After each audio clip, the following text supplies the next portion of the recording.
நல்ல ஒரு அருமையான காலநிலை.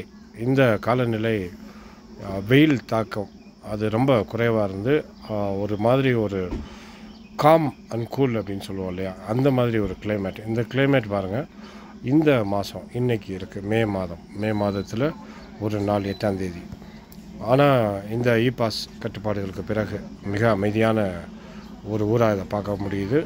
இந்த நேரத்தில் வரிசையை கட்டி நிற்கக்கூடிய வாகனங்கள் எல்லாமே இந்த நேரங்களில் ரோட்டில் காண முடியல. ஆங்காங்கே ஒரு சில வாகனங்கள் வந்துட்டு போகுது. ஊர் கெப்பாசிட்டிக்கு ஏற்ற மாதிரி டூரிஸ்ட் வெஹிக்கிள் வரல அப்படின்னு தான் சொல்லலாம். வெகு சொற்பமான வாகனங்களே இங்கே இருக்கிறதுக்கு பார்க்க முடியுது. ஆனால் இந்த நேரங்களில் பாருங்கள், கிளைமேட் ஆகப்பட்டது ரொம்ப சப்போர்ட்டிவாக இருக்குது. ரொம்ப ஒரு சில், பகல் வேலையில் ரொம்ப அருமையாக இருக்கக்கூடிய ஒரு சூழ்நிலை. இது முக்கியமான ஒரு பிரதான இடமாக இருக்கக்கூடிய ஏரி பாலத்திலேருந்து நம்ம 7 ரோட் ஜங்ஷன் அப்படின்னு சொல்லக்கூடிய எப்போதுமே பரபரப்பாக காணப்படக்கூடிய இடங்களாகப்பட்டது இன்றைக்கி ரொம்ப சைலண்டாக இருக்குது. இதோட தாக்கம் எப்படி இருக்குன்னு தெரில. ஏன்னா வார இடைப்பட்ட நாட்கள்னால இந்த விளைவா இல்லை பாஸ் போட்டதுனால இந்த விளைவான்னு தெரியல.